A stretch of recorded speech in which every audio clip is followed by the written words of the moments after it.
your experiments are recognized, you're done deal. All of this has happened in the Western Hemisphere from only 63 pure queen bees. That's it. All right. So it's a blessing and a curse. These bees that we have make up twice as much honey, and they're very disease resistant, but as you know, they're a great big pain in the butt. They have chased my truck for 2 miles. They do not give up. We had, just up the street here, the worst stinging incident in the world to this day. Hell of a claim to find out. And it was in that little swamp pot building past Domo's on the other side of the street. And the bees started pouring out. He didn't even get stung. He went back into his house, and then he started hearing the screams. 17 people stung, 8 people in the hospital. By the time I got there, half the fire department and police department were in the hospital. What year was this? 98, 1998. These bees were stinging tires on trucks. They were stinging telephone poles. They were stinging birds flying overhead. It was completely insane, a complete war zone, and we had to tell people to roll their windows up for 2 weeks after that. We have seen hives 500,000, 600,000 bees. That these are the most dangerous things that we live with now, besides each other, of course. There are no more small beekeepers, especially in Arizona. They try. In fact, in the state of Arizona now, it is illegal to keep bees within town or city limits. You can keep them rurally, but if you do, they tighten up the liability law so much now that if your bees get hot, which is what we call it when they're Africanized, and they sting the neighbor's horse, you buy a horse. They sting the neighbor's kid, probably losing the ranch.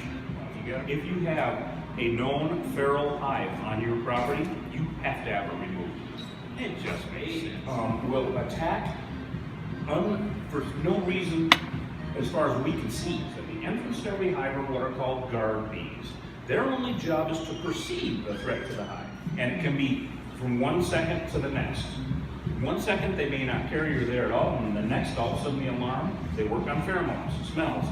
And so the alarm will go through the hive, and in 15 seconds you can have 15,000 angry bees out, etc. The old days of standing still while the angry bee buzzes around you are over.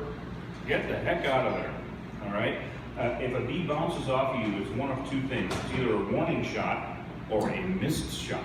If she perceives that you're a threat, that pheromone traps, they don't even know how they communicate so quickly with this. It goes faster than sound, faster than any faster. You run, that's for doggone sure. All right, you can't outrun them. When you hear a bee buzzing around on flowers, all right, there's a different hum to that than if they're angry. With angry bees, all your cells get on high alert, and you know that there's danger. So if an angry bee comes at you and bounces off of you, turn around and just simply go the other way as quick as you can. If you do get attacked, what I say that when I do all my safety lectures for police, fire, sheriff, whatever, cover your head and head for cover. Only thing you do. And average hive, 40 to 60,000 bees. So you don't want to tie into this by yourself. This is not a snake out in the driveway that you can get rid of.